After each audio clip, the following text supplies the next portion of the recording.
Good morning. When God writes stories, He crafts heroes out of the hopeless. When God writes stories, He molds victory in the darkest of moments. When God writes stories, He doesn't have writer's block. When God writes stories, He has an unlimited budget and a universal audience when God writes stories. When God writes stories, the empty become full, the broken become restored. When God writes stories, the problems of His main characters don't scare Him when God writes stories. See, I believe that the whole of Scripture is a tale of God redeeming people, moving them from a place of despair to destiny, and from hurt to healing. And I believe like a person that sits in a car that's far too eager to tell you a story, that on his way to telling the story of redeeming mankind, he can't help but to include little stories of redeeming people, of moving people like you and me from despair to delight and from hurt to hope. And so in this grand story that we have, the Scriptures, we have miniature stories of God redeeming people. I spoke with a small group this week. It's like God is addicted to redeeming. It's what He does. It's who He is. It exudes from the very essence of who He is as a person, known to us. When God writes stories, His pen touches the pages of humanity, and it reverberates within our soul. God writes good stories. This morning, we peer into the book of Ruth.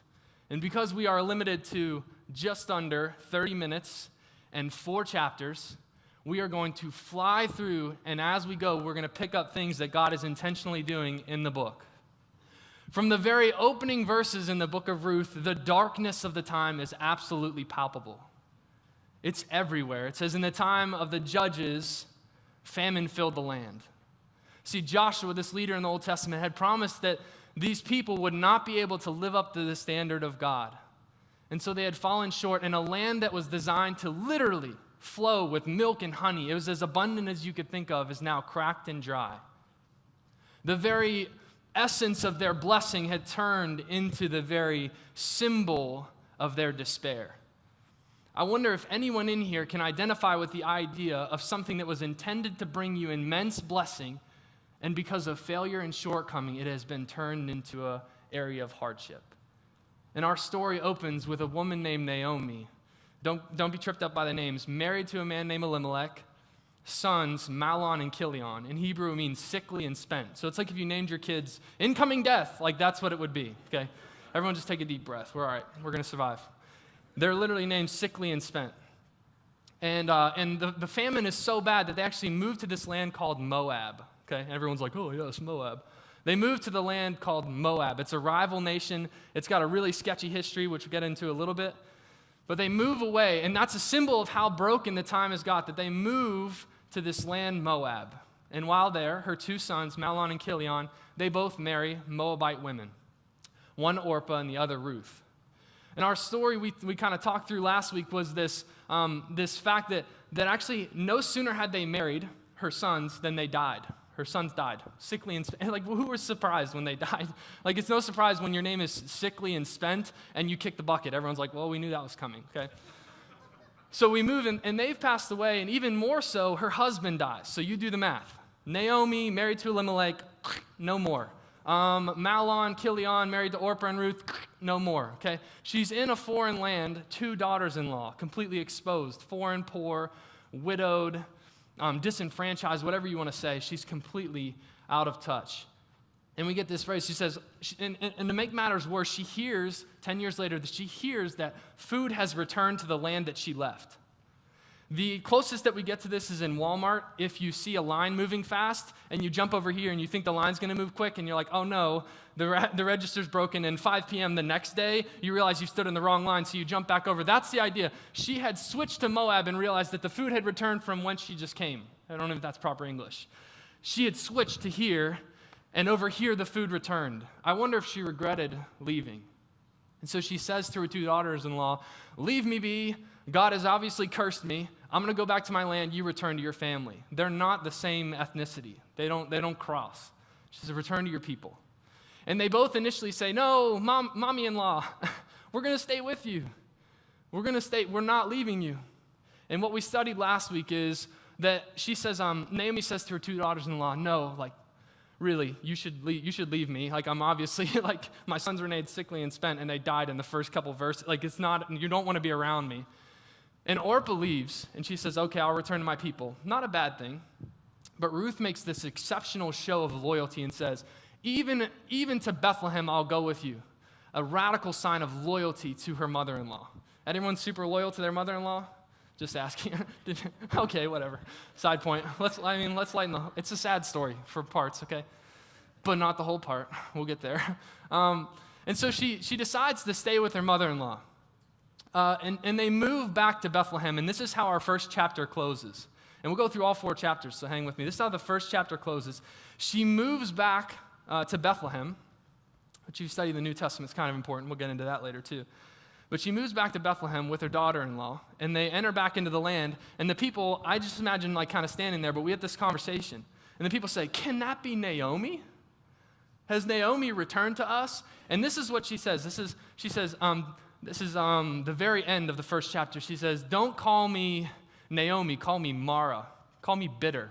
Call me sour. Call me super salty. That's what she's saying. Call me like super salty. I'm not happy about it. She said, call me Mara, for the Lord has made my life bitter. I went away full. She had a husband and 2 sons, and I have returned empty. I told you that God writes stories and the empty become full, but it seems like this story, the full has become empty. But the story's not over. And at the end of chapter 1, we are forced to wait, like the audience would have originally waited, and we're waiting for what's going to happen. She has nothing. I wonder what Ruth was thinking when Naomi said, I'm empty, and Ruth's like, I came with you to a foreign land. I wonder how she felt. Imagine your mother-in-law say, I have nobody, and you're standing right next to her, and it's like, Mom, I followed you. It's that sort of awkwardness that propels us into the next chapter. The Bible is really honest, okay? It had to have been weird. Chapter 2 opens, and the family is back, and before we even get any interaction, it's like a movie where they do a cut scene, and they have this other guy. It's like every Hallmark movie ever. They have a guy who's named Boaz. She says, I've returned to this land, and I have absolutely nothing. Ruth's like, hey, I'm here. And all of a sudden, we get this vision of this guy, Boaz. His name means strength. So I'm going to refer to him as Mr. Man Strength, because that's what it means, okay? So let's get with the story. And so we're in chapter 2. Mr. Man Strength, we're introduced to him, but he doesn't interact with Ruth or Naomi. He's just kind of like, let's get this guy. He's Mr. Man Strength. I don't know, George, whoever you want to picture that's really manly and strengthful. I don't know, strong. There you go. Strong. He's in chapter 2. And is this super strong dude. And the first vision that we get of him, and he's a master, apparently very rich. And he goes, hey, everybody, hey, servants. And their unison response is, Lord bless you. Lord bless you, Boaz. You're the coolest thing. It's basically, you are the coolest thing ever. Like, he's awesome. Okay, that's the vision that we get. But you're widowed, you're poor, you're foreign, you've just moved there. Naomi's obviously a little bit old. Ruth's not. So she makes the only decision she can make to try and get food. She goes into a field. And the process of gleaning still kind of exists today, but it's the idea that as they would go through a field, they would leave some food behind, and the people who had no job, no future, no hope, whether they were widowed, orphaned, disenfranchised, whatever it is, they'd pick up the food and take it home to their family. And so it just so happens that Ruth goes to a field, and she works really hard. The amount of grain that she carries makes it apparent in the Old Testament that she was really sturdy. So imagine like a sturdy, strong woman, okay? Sturdy, strong, she's been loyal. They know she followed Naomi. And although she's a Moabitess, which we don't really know about those kind, she's a pretty awesome lady, okay? She's done some really good things. She's hardworking. When Boaz asks about her, his servants say, this girl, she has worked in the field day and night. The story of her relationship to Naomi is very apparent. And so Boaz is like, okay, I also realize that the phrase like, this so-and-so is a relative of Elimelech doesn't mean that, doesn't strike romance for us, but here's what happens. It becomes clear that Boaz is a family member to Naomi through Elimelech. Man strength is somehow related to Naomi. In that day, for a woman to live on her own was impossible. It was very, very, very risky. So they needed somebody that had 3 things: the right, which means their family member, and this is kind of weird, but the closest male relative is responsible to take care of the widowed woman. Okay, that's just a fact of the Old Testament. The second one is the resource. That means the person has to be able to afford that person and then whatever comes after, kids. And then the third one is the resolve, the willingness to do so. So they find out before we even get an interaction with Boaz that he is more than wealthy, that he's a family member, and he seems like an awesome guy. So everyone who loves Hallmark movies knows where this one's going. They're starting to, like the music has started, romance has started even before we get a clue that Boaz and Ruth are going to meet. This is their meeting. Actually, I'll just tell it. This is their meeting. Sorry, it's good, but we've got to get through all four. Okay, so Boaz meets Ruth, and this is what happens. He says, don't go to any other field. So she's picking up stuff on the ground, and he says, have I not commanded the men not to touch you? Don't go to any other field. Have I not commanded any of the men to touch you? This is my translation of it. It's, hey, baby, I'll throw a little extra grain your way. Don't go anywhere. Don't go anywhere. And then the second line is, hey, have I not told all the guys don't to touch you? Basically, I'm protecting you. It's basically this way of saying, I own a lot of fields. If you mess with Ruth, they'll never find your corpse. Okay, so they're going to hide him. Obviously, it's very tense. This dude knows what he's doing. He's protecting Ruth, and everyone's like, okay, Ruth, yes. Like, we're finally going to have some sort of hope. The love story's going to be complete. We're all going to be happy. Ruth gets a lot of grain and heads home. So the end of that chapter is we get this picture of Ruth walking with a massive thing of grain that Boaz has given her, and he goes home, puts it home, and Naomi's sitting there, and she's like, who has taken interest in you? That is a lot of grain. I know you're diligent, but that is like, there is definitely a man. Whose field were you in? And she says, I was in the field of Boaz. She says, that's a family member of ours. The wheels start to turn, but the chapter closes. And us, like at the end of the first chapter, at the end of the second chapter, we are forced to wait. Side point, I think it's so interesting that the movement forward of God's story is so consistently interwoven into the ideas of both generosity and patience. That at the end of every chapter, and even moments in the chapter, we as the reader, as the audience, are forced to wait.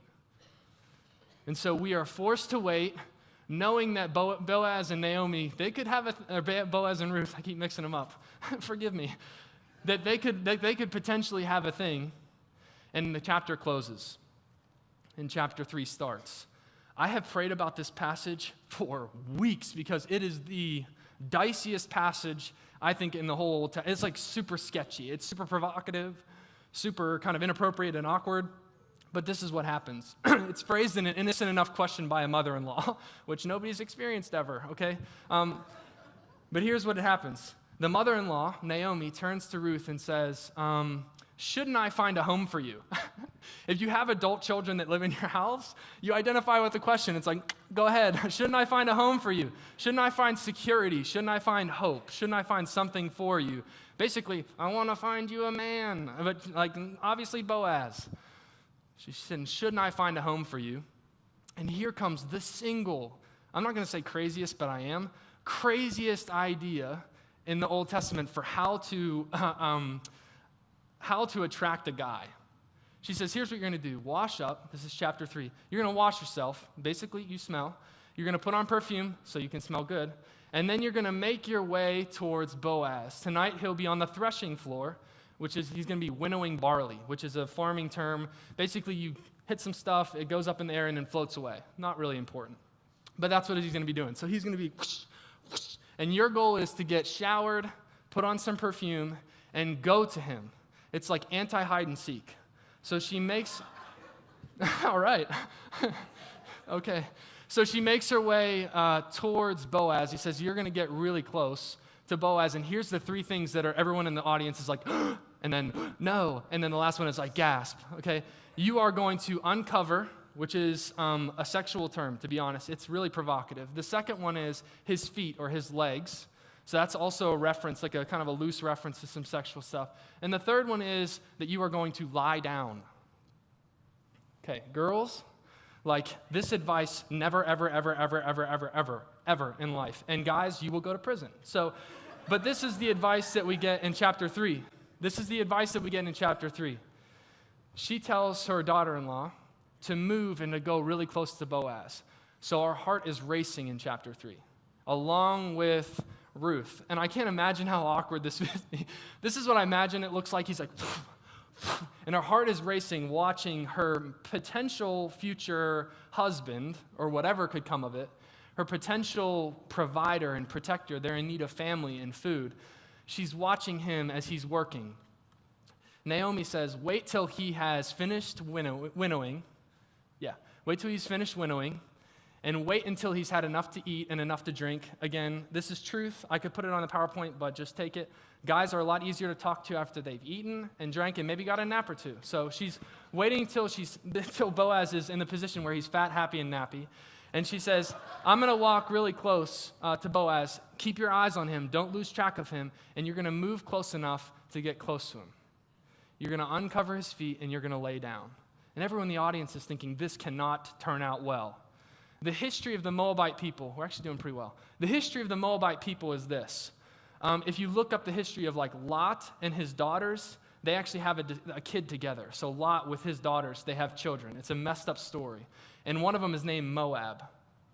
So when everybody hears this story, they're thinking, oh my gosh, we're about to have another version of this dicey stuff that happened with Lot and his daughters. Like this sketchy Moabite woman is about to come into this man-strength figure, and all of a sudden we are going to have some seriously negative stuff in the darkest moment of Israel's history, or one of the darkest moments. And so we're forced to wait. Again, we're forced to wait as she watches. And I think she watched intently. Like he's finished winnowing, he's finished eating, he's finished drinking. She's apparently watching him because you don't want to mess up the wrong feet. Like that'd be awkward. She's watching him very closely. And he lays down. And she moves closer.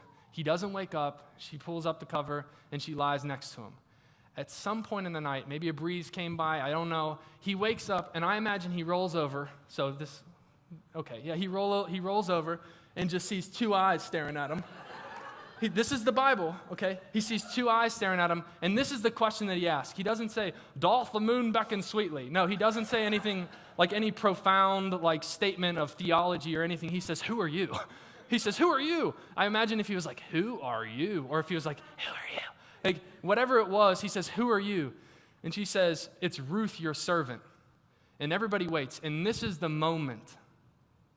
This is the moment in the story where it could go super south, or it could go in the positive, whatever the opposite of super south is. It could go in the super positive direction. We wait. She says, Ruth, it's your servant.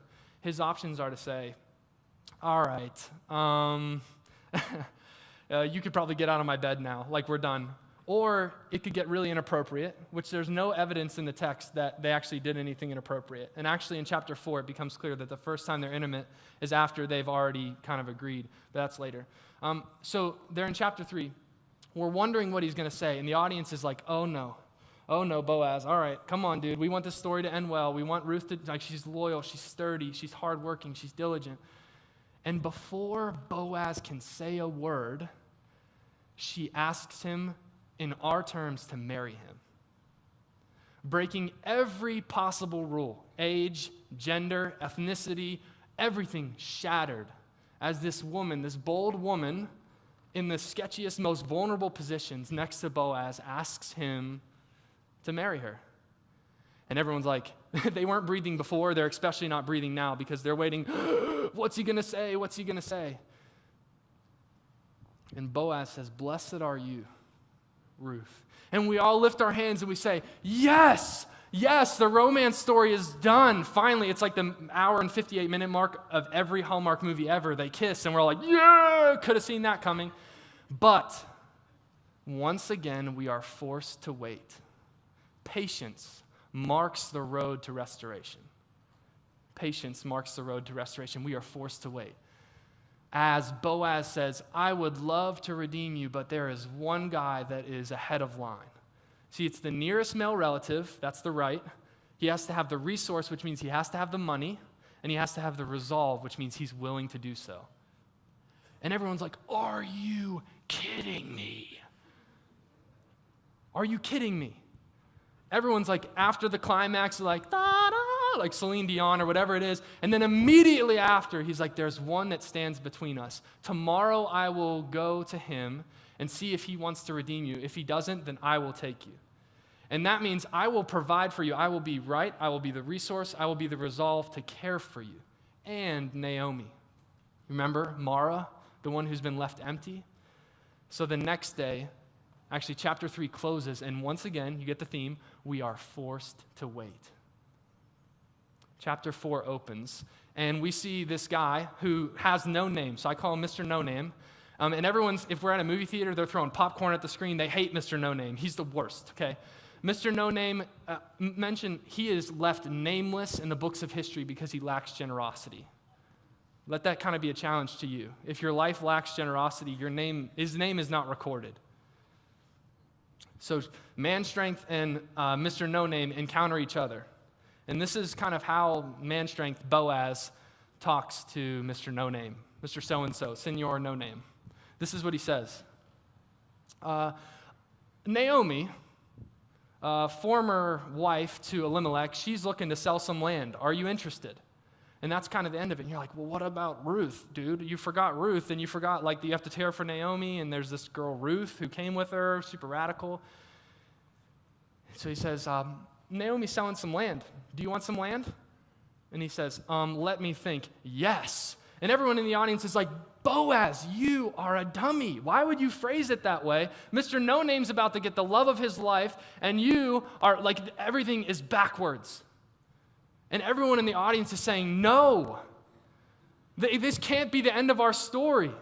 That a guy who has no name, a guy who just wants the land, gets everything. And Boaz just shifts away out of the story. Everyone's screaming. I could imagine just the outrage. They're in front of apparently a lot of people in the city. And then Boaz says, but also when you take the land, and everyone's like, okay, Boaz, I see what you were doing, super sly. He says, but when you take this land, you also inherit Naomi and Ruth the Moabitess. Remember, he has to have the right, the resource, and the resolve. The right is that he's family. The resource is that he has money, and the resolve is that he's willing to take it on. And almost instantly he says, oh, well, think about it. If he marries into this, if he gets the land, he has to provide Ruth with a son. And no longer will he get the inheritance to his children. He gives it away. So he has the right, he's family. He kind of has the resource, he could do it probably, but he doesn't have the resolve, he's unwilling.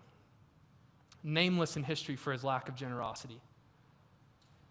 And so Boaz turns, and this is the moment where everyone's like, if you love romantic movies, you're like, yes, I don't, but okay. You're like, yes, here it comes. And Boaz turns to everybody and said, let this be a testimony today that I am taking Ruth the Moabitess to be my wife, and also Naomi and also the land. And everyone's like, yes, we're getting ready to leave the theater as this wonderful love story ends. But it's almost as if the story of love continues onward. And it moves from a place where Naomi was empty to where she was full. And we get this picture to close the book. Before a few final lines, we get this picture. It's the picture of, if it was in our terms, it would be a grandmother sitting in a rocking chair, holding a baby. The son, Obed, of Ruth and Boaz. Remember, the woman who had left with a husband and 2 sons is now, she was empty, but now she is full. Her story has moved from death to life because of a person who had right, who had right, who had resource, and who had resolve, who was family, who had the money to make it happen, and who was willing to do so. The world would write your story and have it move from life to death. When God writes stories, okay, it's happening again. When God writes stories, he moves through death to life. The world writes your story and moves from life to death. God writes stories that move through death to life. So we end up with this picture of, this is actually my closing illustration was me crying, but I got ahead of myself. I hate romantic movies. Stupid. is Boaz holding Obed? Or no, is Naomi holding Obed, the woman who is empty, now made full? See, when God writes stories, the empty become full. So she's holding Obed, and everyone actually at this point actually starts to get out of their chair if it was a movie, and starts to leave the theater. And it's like at the end of the Avengers or something like that, when another screen pops up and you're like, oh, the next movie, I can't believe it's going to be awesome. And you don't want to leave, and you're like ready to pay for the next ticket already and spend $37 for you and your date to go. It's whatever. So you're about to leave the theater, and all of a sudden, the end of the book of Ruth, the credits roll. And we get, and Ruth had Obed, and Obed had Jesse, and Jesse had David. And out of the darkest moment in Israelite history, where the judges ruled, a time where Israel was no better than Canaan, absolutely deplorable, and a time where there was no hope, we get the story of how we get the greatest king. The book of Ruth forces us to ask questions about who we are. In this room, we have so much diversity and so much commonality. So much diversity in terms of the things we can see or what we experience. What's our age? What's our gender? What's our race? What's our social economic status? But we have so much commonality in our neediness. Rewind back to the point in the story where Ruth first meets Boaz. She was poor, widowed, foreign, and also in the middle of gleaning, and she meets man strength. Imagine, ladies, meeting a guy named Strength while you're dumpster diving. That's the equivalent, okay? It's crazy. She had every quality that would reject a guy who's coming to save her, and yet he is all too eager to save. That this book leaves us exposed to our neediness as human people. That I have done everything to repel a faithful Savior. It also tells us of a God who uses not just people who are able, but people who are available. That God uses people who are able, but he also uses people who are just available. So our story closes and we get this narrative of David moving forward. We get a story within a story. That God's on his way to telling that David is going to be in the lineage of Jesus. And so it not only forces us to be honest about the fact that we are needy and in need of a Savior, it also forces us to ask the question, who is my Redeemer? And the same criteria that applied then applies now. Remember it? The 3 R's. Right, resource, and resolve. Let me ask you, church. Right. Who made himself closer than family? A Redeemer to all. Jesus. Who had, goodness gracious, come on. Who had the resource? Who told mute people to speak? And who told blind people to see? Who had the resource enough, the power, the wealth enough to redeem people in need of protection, in need of food, in need of family? And let me ask you the final one. Who had resolve? To a cross he went, his body bent, blood spent for our sins, his love unbreakable, his power unshakable, his will to save you impenetrable. That God looked into the story of Ruth, and on his way to telling the story of Jesus, the story of you and me, he told a miniature story of what it looks like. We cannot say that Boaz is God. That's not the story. But the story is the qualifications of a Redeemer for us. So my final thing, which I've already done twice, was got choked up. My final thing was, when I was reading this story, I had read it probably 4 or 5 times, and I started to cry on like the 4th or 5th time. I don't like to feel when I watch movies. I feel duped when I watch a romantic movie or Walk to Remember and I cry. I'm like, what on earth? Come on, this director, what is he doing to me? I don't like to cry in the middle of a Sunday, but apparently I do. So I don't like to feel when I watch movies or read stories. I don't like that. The only thing I like to feel is I like to feel amazement at how real dinosaurs look in Jurassic World. That's the only feeling I like to feel. But I found myself 4th, 5th time reading through this book, feeling like sadness, feeling like this deep well of emotion. And I was like, what is thine liquid coming forth from thine eyes? It was just I was like, oh, stop it. I'm in Starbucks. Oh my gosh, I'm so embarrassed. I'm so embarrassed. I couldn't figure out what was happening, but here's what had happened. My understanding of God had to catch up to the power of God written in a good story. My emotions had to, my understanding of God had to run to catch up to where my emotions had already arrived, because God had written a beautiful story. There is something deep about good stories that shatters every ounce of us that would be complacent in life, that would say, this is another Sunday like every other Sunday. And stories like Ruth and stories like Naomi challenge us. I read this and I said, why is this book not named Naomi? She's at the start and she's at the finish. 2 facts. Old Testament, Ruth is one of 2 books written after women. It's the only book in the Old Testament written and named after a non-Jew. That God had made a radical movement towards including you and me in the very titling of this book. There's something deep about stories written by God that shatters who we are in a good way. I can't help but imagine what this church would be like, what individuals in here would be like if their lives were captivated and moved forward by a God who writes stories and the empty become full. And instead of the world writing stories that would move you from life to death, simple, he writes stories that move you through death to life, here and now. So it challenges us to think through the content of Ruth and to think through it deeply in such a way that it reverberates in our soul and through our lives. So time will be given for you to respond and for you to move forward.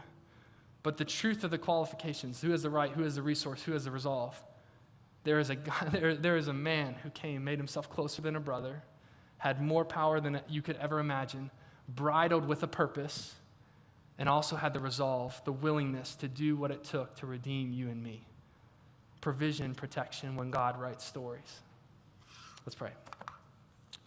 Father God, we thank you for the blessing of your word. We thank you for the awkward passages in Ruth which challenge us to understand what you are doing. We thank you that you are addicted to redeeming and are on your way to redeeming all of us. You included stories that make us fill with hope.